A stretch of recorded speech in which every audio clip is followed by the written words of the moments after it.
And it is time for another Second Act show. I'm John Tarnoff. And you are? Hannon. Hi there. Carrie Hannon. And today we are the Gilligan and Ginger of Second Act careers. And we are very excited. We've been talking with our friend off stage, Marci Alboher of Encore.org. And this is going to be another fun and informative half hour talking today about intergenerational questions. And Marci is the VP of Narrative Change for Encore.org, which is a nonprofit that focuses on intergenerational. Now it focuses on intergenerational cooperation between generations and has a long-standing history in our business, if you will, supporting Encore careers and meaning and purpose for people's careers over 50, over 60 and beyond. Anything you want to add about Encore, Carrie, before we bring on Marci? No, it's just an organization that I've been enjoying being part of and watching the growth, and has just been a huge player in this whole area of looking forward and making sense of the second act of our lives in all kinds of different directions, but very far reaching, and quite an organization. I think everyone, if you don't know about Encore.org, check it out now. Great. So without further ado, there is our good friend, Marci Alboher. Hi, Marci. It's so good to be with you guys. So we just did a little bit of a I don't actually see you, Marci, but I'm sure you're there. Oh, you're having trouble with your video, Carrie? Oh yeah, I guess so. I just don't see Marci, but that's okay. I know she's there. She is there. I would just like to, if Marci can hear me, I'd love to know, since Encore is really, has this great vision of the two generations working together to make the world a better place and embracing each other's lives. Okay, can you hear me there? So what I'd love to hear from Marci is, just as a very big opening question, but what can we learn from younger people and from working together? So great to be with you all. And I just admire all the things you've been doing in the whole second act space. Both of you, really visionary people in this space. And increasingly, as you know, Encore has been focused on meaning and purpose in the second half of life. For a long time, our tagline was purpose, passion, and a paycheck in the second half of life. We've created programs like the Purpose Prize, which is now run by AARP, and Encore Fellowships, an amazing program that helps people in transition into high impact roles in the social sector, bringing all this talent to the nonprofit sector. And increasingly, all our work is focused on what older and younger people can do when they join forces, particularly for social change. And as you know, we have so much going on in the world, so much strife, so much inequity, lots of polarization, lots of divisions. And we don't believe we can solve any of those problems unless everyone joins forces, people of all ages, to work together. So that's at the core of why we're going big on the intergenerational idea. Well, I love it, Marci. And I think, from my own experience, I've recently started in the workplace working with an editor who's a couple decades younger than me. And I cannot tell you how energizing it is. It is just incredible. It's like I just got a whole new boost of energy towards my work. And, it's been quite an experience. So I just think in every avenue, I can see how this powerful combination. Yeah. And, it's interesting. I think we all think about aging and ageism, right? And what's going on with age being rarely looked at in DEI policies, for example. Something like less than 10% of companies even include age as part of the diversity measures. Right, 8%. It's so low. And if we could get older and younger people paying attention to this, as we know, we're fully aware of the ageism that it exists on the older end of the spectrum, but there's ageism towards young people too. Young people who can't get their foot on that first rung of the ladder, young people who feel discounted because they have no experience. So that ageism is everywhere, right? It runs in the areas that we see with age discrimination towards older people, but just as much younger people are feeling that same sense. But I think that age is going to become a much bigger part of the whole diversity conversation. So our friend Ashton Applewhite So is on with us today and has just sent this wonderful little note in the chat about essential to join forces across age gaps. And so thank you for that shout out, Ashton. And indeed, I wanted to jump in on this and ask Marci, because you guys have been doing this intergenerational gen to gen project now for what, 5-6 years, something like that. Is that how long it's been? Yeah, the truth is that project has kind of just filtered into all of our work now. Well, we started a campaign that's kind of what I want to ask 4 about. years ago when Mark Friedman wrote his book, How to Live Forever. Yep. But how has the Gen to Gen project kind of changed, morphed, evolved? Sorry, John, Sorry, how is it different now from where it was when you started it?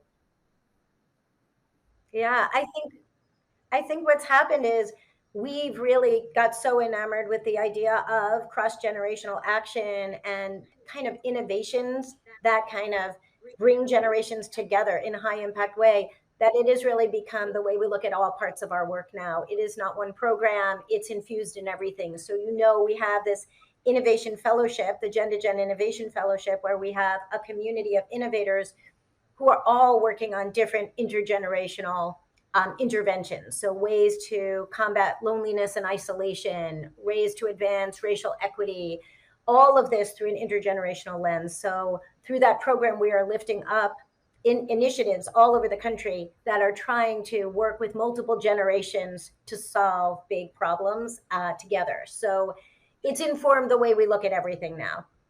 That's great. And was that not, I mean, did you see that this was going to infuse the entire organization in this way at the beginning, or did you feel that it was just an additional program that you were going to do?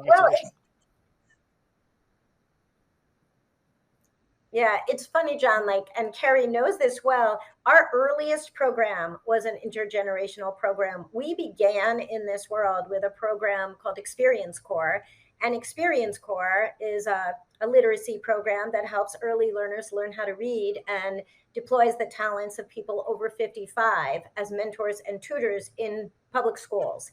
And that program is our heritage, and it's really at the core of what we believe in, that we like solutions that involve people of different ages coming together in a way that lifts everybody's boat. So that's a program that is useful to schools, useful to teachers, useful to parents, useful to kids, and useful to the volunteers, right? So everyone is getting something out of that, and everybody is bringing their own assets to the table. So in some ways, this intergenerational has been with us from the very start. In fact, our organization, when Mark Friedman started this organization 20 years ago, he was a young person really looking at the talents of older people. So that's been with us from the very start. And Marci, in your own life, you, even outside of Encore, you do a lot of this work. You spend a lot of time nurturing younger, and particularly women, but I know you do both. And you get how does that work for you personally, this sort of intergenerational synergy? Oh, I'm so glad you asked about that. As you know, I'm kind of obsessive about collecting kind of friends and colleagues outside of my own age peer group, so both older and younger. And I've tried to be creative in ways to do that. And one of the ways, something you and I have in common, and we've talked about, Carrie, is I don't have kids of my own. And because I don't have kids, I don't think I have a natural outlet for meeting young people. Like if I had kids, I'd meet them through my kids and their school and their activities. And so I've joined lots of mentoring programs, for example. And for years, my mom and I have hosted an intergenerational clothing swap. And so these are ways that I come into contact with people outside of my peer group. And I think that's the best way we could learn. And we all, I think, especially as we age, and people like us are talking about how to stay relevant in the workplace, one of the best ways to do that is to have a bunch of younger colleagues like your editor and that example you just talked about. Our friend Charlotte Japp at Circle started this organization for cross-generational mentorship because She was a millennial at work and realizing she couldn't find any mentors over 35, 40 to give her advice at work. She was getting advice from her parents because she was living at home, as many millennials were doing. And she decided she was sitting there helping her parents start websites and do social media. And at the same time, they were coaching her on how to have a tough conversation at work, or how to key into some of that emotional intelligence that we know that older people bring. So she started this organization, Circle, and is now part of our Innovation Fellowship group.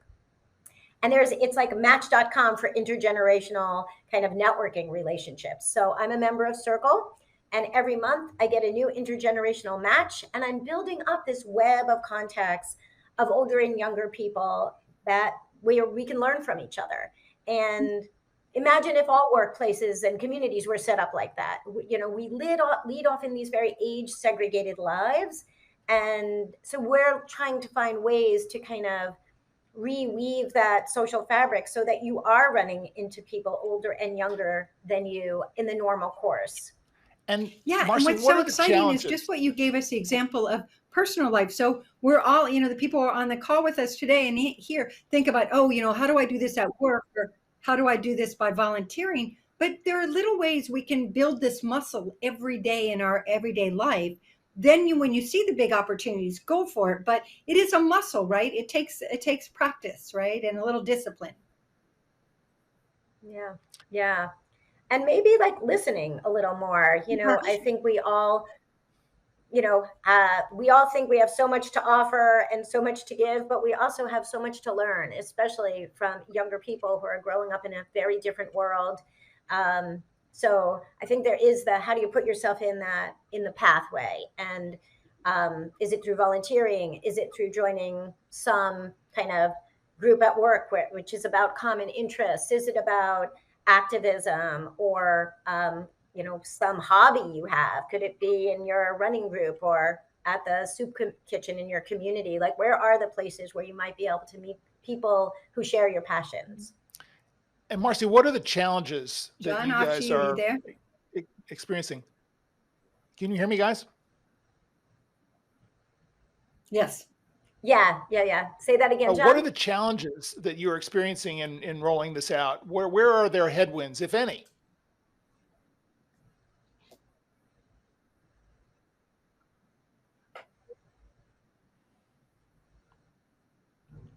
I think one of the biggest challenges is what I said about kind of age segregation. So many people are not meeting people outside of their age cohort. So if you're trying to think about where you're going to partner with people of different generations, are you even running into them? According to the last US Census, the fastest growing community in the US was the Villages in Florida, a completely age segregated community, right? So what is it going to be like to have to run into people in your neighborhood of different ages, to run into people? We're now kind of all working in our home pods, or many of us are working in our home pods. So what do we have to do to kind of get out in the world and meet people with whom we can collaborate? So it requires a little bit of creativity. And I will tell you, if you join our mailing list at encore.org, we will invite you to events where you can, at least online, start meeting people who share your interests. So for example, we have one coming up next week on intergenerational co-housing, which is a big trend. We have a housing affordability crisis right now. Older people often have spare rooms in their house. Younger people often move to cities and need places to live. So we're talking to a few higher education models which have figured out ways to match older people with those spare rooms with younger, grad students or undergrads who need an inexpensive place to live. So we're trying to kind of track where are the opportunities to kind of get away from that age segregation and, and find ways for people to come together. Are you finding that Marci, in the workplace, I've written a lot, and I know Encore's been involved in some of this, these intergenerational.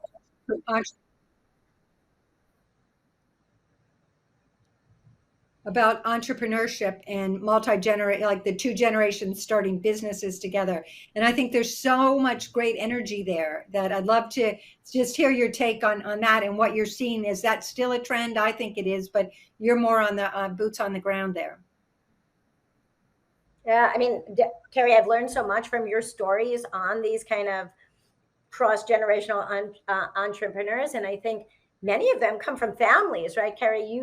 I remember stories you've had of like, you know, parents and children who are starting businesses together. And it's particularly interesting in this moment when we know that the boomers and the millennials have an uncommonly close relationship. Of course, we all rebel against the parent generation. We know there's an okay boomer kind of meme out in the world, but we also know this is an unusually close generation. So I'm not surprised we're seeing some of those businesses. You know, a couple of years ago when we had the Purpose Prize, we had a special Purpose Prize for intergenerational social entrepreneurs. And we awarded in that prize a business that's kind of close to my heart, because I met them through my grandmother, who was 102 at the time, and her family physician was a 3-generational medical practice called House Calls for the Homebound. And it was started by a physician who had been practicing for, 50 years, and he was getting ready to retire. And his grandson said, listen, I noticed that a lot of your patients are homebound. What if we created a way for you to kind of get back to that old practice of house calls, but it'll be tech enabled? And his father, who was the middle generation, was an out of work programmer who created a proprietary app for them to bring into people's homes and monitor them in all kinds of ways. And it was really a 3-generation effort to actually go back to a practice that a time-tested practice, but updated it for a very new kind of way of living. And I think that's a perfect example of the kind of cross-generational, bringing everybody's strength to the table and coming up with something that's a really winning idea that maybe one generation alone would not have come up with. Oh, I love it. And it's a great impact on the community. You know, it hits all the marks. Right. John, are you there? I am. Can you guys hear me? Not sure where the bandwidth problems are today. Marci, just a question for what people can do to, kind of further this idea of reaching out. And I want to talk about ageism on the low end of the scale, because we talk about ageism on the older end of the scale a lot, but I think a lot of people fail to appreciate how under-recognized talented young people are in the workplace. And what are you guys doing on that front? Well, I think most of our programs now are cross-generational. So when we do a call for application, for example, we look at age diversity as one factor of what we're looking for when we build a fellowship cohort. So we've actually been working with a lot of students and student voices and thinking about what we can learn from what's going on with students, how we can partner with organizations that are kind of fostering younger leaders, and just listening to the concerns of younger people. I think we all need to get away from this zero-sum game that if we help one generation, we are taking spaces from another, and really thinking about what does it mean to open up, just like every other part of the diversity conversation, that if we can have and look at every team and every process and say, are we hearing from people of multiple generations? I mean, I will, and I have given you suggestions of young people who should join this podcast and this live conversation, who are young people working to influence the aging space. And some of those young people have really influenced me and got me to think differently. And also recognizing like this is a space where people age into it, and then suddenly they bring all kinds of new ideas. And for the length of time I've been in this field, I'm now seeing like those millennials are all, they're turning 40, and they're really kind of waking up to issues of what is the next stage of their career going to look like. So imagine if we all didn't just follow the issues that we think affect us personally, but we all started thinking kind of systemically of what we need for everybody to be able to thrive. Hey, Marci, what's one way that it made you think differently? Is there anything you could pinpoint that would be kind of illustrate, give us a snapshot of how that worked? Well, I'm thinking a lot about who holds power in our society, and I think we talk so much in the aging space about what it feels like to become invisible as you age. But I realize now that people over 50 do control so many of the channels for speaking, so many of the media outlets, so much of kind of the entertainment industry. So I think we have to realize that lots of people feel their voice isn't heard, and there are many people of all ages who are experiencing that. And just as we know that there are intersectional kind of factors that play into whose voices we're getting to hear, whose voices we're not getting to hear. I've learned a lot through the Public Voices Fellowship that we created in partnership with the Op-Ed Project, where we were really trying to identify who are the underrepresented voices in the aging and intergenerational space, and how do we make sure to create space and share a platform and make sure that we're not hearing from the same voices all the time on these issues. So that's influenced me a lot and caused me to think a lot about my own voice, and when I get invited somewhere, can I bring someone to join me, for example, or at least make a recommendation, as I've done with you all, as to who else can you invite onto this show, which is a good way to share the microphone. We want to be mindful of your time because I know you've got a hard out. So let's give you an opportunity to share a little bit more about how people can get more involved with Encore, some of the links that they should go to, and we'll make sure to put these in the notes when we publish the recordings. So you can follow Encore.org on all the socials. We're everywhere, but you could also join our mailing list right on the homepage of Encore.org. We have a lot. We try to have one public webinar every month, and they're very interactive, and they're informative and interactive. We also do send mailings about how to get involved in social action around these kinds of issues, and events from our friends and other partners out in the world. So that's the easiest way. You could also follow me on LinkedIn and our Twitter at Hey Marci, HeyMarci. So those are the basics. Great. Thank you so much. Great to see you as always. Thank you for contributing to our little show. And we will see you down the track. So great. Thanks for all that you both do. Okay, thanks, Marci. Bye. Fantastic. So glad we had her on. And thank you all for tuning in. And we're going to put up the card for our next show in 2 weeks, which is the 2nd of June. We're in June already. My God. So Hannah Morgan from Career Sherpa is going to be on, pivoting into the career advisory space with Hannah, who is a powerhouse. And then after Hannah, the next show is going to be Chris Farrell, our unretirement buddy, who is an economics reporter who wrote the great Unretirement book. And then after Chris, Mona Morshed from Generation, which is a phenomenal organization. And Carrie has done a bit of work with Mona. And so as we get closer to that, we'll share more about what that's going to be about. So any parting words today, Ms. Hannon? No, I just think what I loved, John, is I'm so glad Marci was with us because, we often get into a rut of saying sort of negativity and thinking about the problems in the world and this and that. And I think Marci just really shines a light on where the hopeful bits are and where the synergies between the generations can really be a powerful force for good. And I just always, when I talk to her, I end up smiling and thinking, oh yeah, I got to do that more, or I need to reach out to that person. And so I think it's really a good message for all of us that she carries with her and what Encore is working on. I just think it's really it's something that we need to really incorporate into all of our lives. Amen to that. Well, again, everyone, thank you for tuning in. We will see you in 2 weeks with Hannah Morgan. Bye. Thanks, everyone. Bye.